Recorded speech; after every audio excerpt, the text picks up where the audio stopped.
Flying a quadrocopter with your smartphone? Motorola's Droid RAZR and a chat with the Grammy award-winning rockers Switchfoot today on AppJudgment. This episode of AppJudgment is brought to you by the 2012 Ford Fiesta.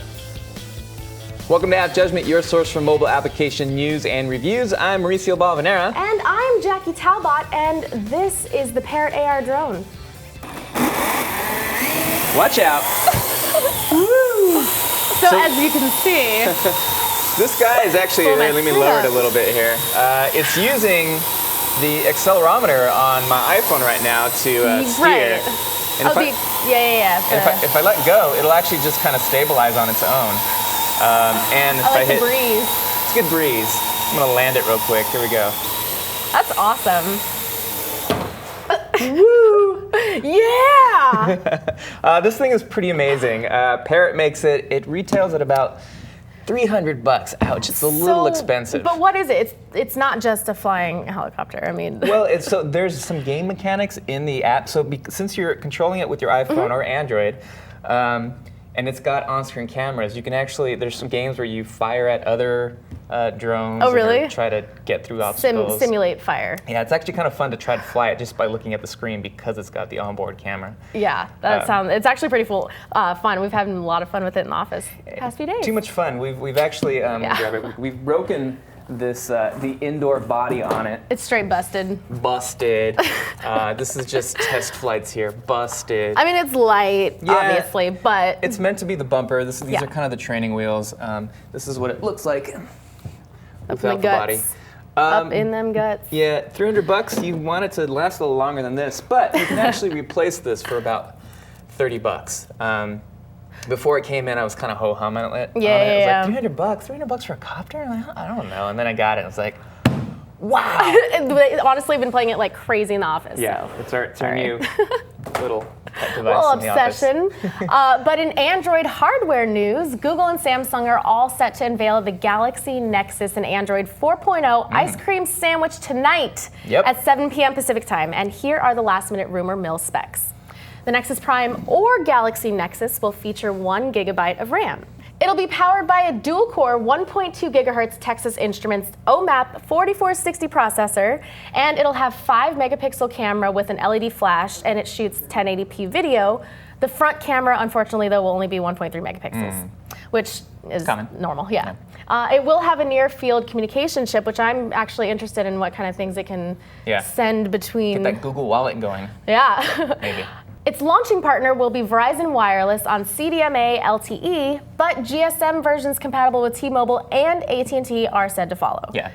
Now, this is just kind of the rumor mill, last report. By the time this video goes up, you'll probably be about 2 hours away from the actual announcement. So it should be officially out there soon. So play some Nexus Prime bingo with those.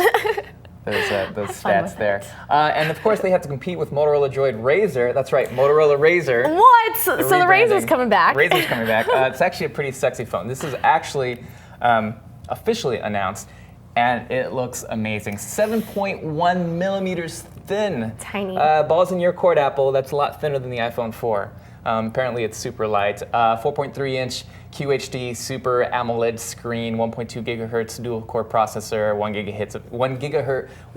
gigabyte of RAM, 8 megapixel rear-facing camera. A lot of things that we're seeing potentially spec'd out on the Prime, but these are real stats. For the new RAZR. Yeah, for the new RAZR. Yeah. So it looks like it's going to be awesome. Are you interested in it, or? I am. Yeah.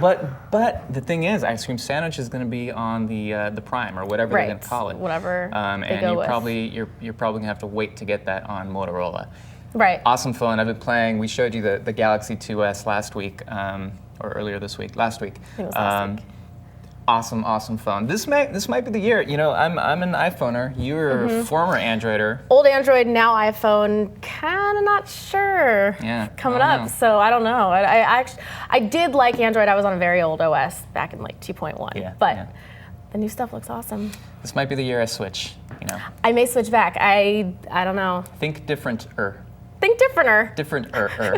All right, let's run quickly through some of the notable apps and updates this week. Announcing Grand Theft Auto 3 10th Anniversary Edition for select mobile devices. I'm super excited about that. Post-PC LibreOffice, sounds Spanish, doesn't it? Heads for the web, iOS, and Android. This is, of course, a sort of open source word processor. Instapaper 4.0 update for iOS is jam-packed with new features. One of my favorite applications of all time. Yep. Google Translate can now converse in 14 languages. Oh, one of those Sexy. languages. And photography site 500pixels.com, that's 500px.com, launches their iPad app, so go check that out. Burnout Crash is coming to iOS of EA News. And you can now chat for free with Samsung's ChatON app for Android. Brand new, so go get that. Look out, iMessage. And our favorite RSS app, Reader, updates to support iOS 5. Cool. Very cool. Last week I had the pleasure of directing an acoustic performance with Grammy Award-winning rock band Switchfoot. Yeah. And they're even nice enough to stick around afterwards to geek out and show us their iPhone home screen. These are, of course, their favorite apps. Switchfoot's favorite apps in a sec, but first we want to thank our sponsor, Ford. The fine folks at Ford have been nice enough to loan us a 2012 Fiesta to drive around for the fall, and we could not be more excited. We've got plenty to tell you about the technology and app integrations in the Fiesta, but before getting too far, we should take some time to point out that the Fiesta gets up to a whopping 40 miles per gallon. Ford built-in design and aerodynamic features like cruise control, a spoiler, 15-inch steel wheels, side air deflectors, underbody shields, and blockers on the lower grille, all in an effort to minimize air resistance and up the MPGs. We are really excited to be working with Ford and have them as a sponsor this week. Thanks again to Ford and the 2012 Fiesta. First of all, just tell us a little bit about the band and your start from indie to Mandy Moore movie to a Grammy last year. Man, those are the landmarks. There it is. The last 10 years summed up, you know? No, it's been amazing. I mean, we started as a three-piece, and it's me and my brother and this drummer named Chad, and we're still together, still like each other after all these years, and we added a couple other friends from other bands. We don't take anything for granted, you know? We're very thankful for our jobs and thankful for the songs we get to play every night. Tell us a little bit about your traveling. We're going to get into some apps that you use to stay connected, but how often are you on the road right now? I'd have to check my iCal for that. Sorry, just 1 second. Running joke is, Drew, what city are we in? And I'm always like, Grand Rapids? No? Reno? Oh, sweet. Whatever. It's pretty good. Like, you know. That is the funny thing. It's like a Groundhog Day, you know, where every day you wake up, you get out of the bus. You hear Cher. It's their. Yeah, right. Yeah. And there's like certain things that are consistent, you know, that are the same every day, and then other things are different, you know. Yeah, you were showing me an app earlier that kind of traced your travels, kind of showing where you've been just the past few days. Can you tell me a little bit about that? Yeah, it's called Map Tracker, and it basically, I don't keep it on all the time, but I just, whenever I hit a new city, I update it. And so it draws a line from the last time I updated. It tells you how many miles you've traversed in the period of time that you've been tracking it, and your average speed for that entire length. I think I've got like 52 kilometers per hour On for the average. last like couple months. Nice. It's like spaghetti all over the United It's a States spider right web. now. Yeah. It's not always a straight line where we go. Never is, actually. Never is a straight line. You guys are big Instagrammers, from what I hear. Yeah. Huge. Instagram's been really He's fun. like a 7 foot and I'm 7'3". massive. Yeah. Thank you. You know what we did was we linked them all up. All the guys in the band have Instagram accounts, and we linked them all up, I think, on our Tumblr account. So our band website compiles them all. So whenever we put one up, it all goes there, so people can kind of check in with us, what we're doing, what we're seeing, what's interesting to us, you know, what kind of, you know, adventures are happening on the road. And of course, they link up to other things, our Twitter and our Facebook page, I think, too. So It's digital stalking. Yeah. Is what it is. Yeah. I used to write bands back in like letters, right? Like, and you'd send a $1 in a self-addressed stamped envelope to any of your favorite punk bands, and they'd send you a sticker back, you know? Yeah. This is like in junior high and stuff. Well, they still do it sometimes. Yeah, right? Hopefully. sort of in a digital way. And so now when we were a band, when we first started in high school, we had a P.O. box, and I used to hand address people's letters back and send them a sticker. That's great. And so for me, this is kind of like, how do we use technology to kind of keep that going, to keep that relationship going, you know? Well, you were saying earlier, in sort of the same vein, you're using technology and snail mail and with these postcards that you're sending, or S postcards, Simply right? postcards. There's a couple of them.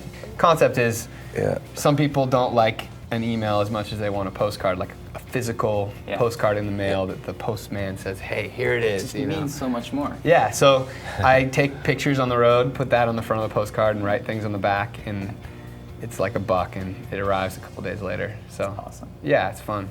So just geeking out a little bit more, as soon as I walked in the studio, I saw you tuning with your iPhone. What are you using there?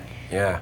Again, it's all about the free apps, right, Drew? Yeah, that one's a Gibson app we were using, and it actually works really good because it's got a tuner and a metronome in it, and even some chord charts. So if you forget your songs, you can look them up, right? Yeah. Now, San Diego natives, big surf culture down there. Any surf report apps or anything to? Yes, I do the tide chart down there. It's another free one? Another free one. Everything that's free. That's good. Yeah, free 90 free. That's the way I roll. There are some really nice ones that my friends use, and I just call them and say, hey, what do you think? What's Trestles like? You know. You actually make phone calls on your iPhone? You can use it for I phone. heard you could do that. Nice. Except unless you're on AT&T. I guess, Skype we use a whole ton because keep in touch at home and stuff. It's just so much easier to video chat. And it's like taking a trip home. I mean, it's the next best thing from flying home for a day. You get to actually see. And, those of us that have kids, you end up reading a book. It's like a commercial or something. You're reading a book to your kid on the Skype, and it's like, wow, my kids are going to grow up thinking this is normal, which it is now. It is now. It is normal now. Well, guys, thanks so much for stopping by the studio. Congrats on the new album, and good luck on the tour. Thank you. Yeah, thanks for having us. Yeah. So make sure you check out Switchfoot's in-studio performance at revision3.com/Switchfoot. And follow us on Twitter, Facebook, YouTube, and Revision 3.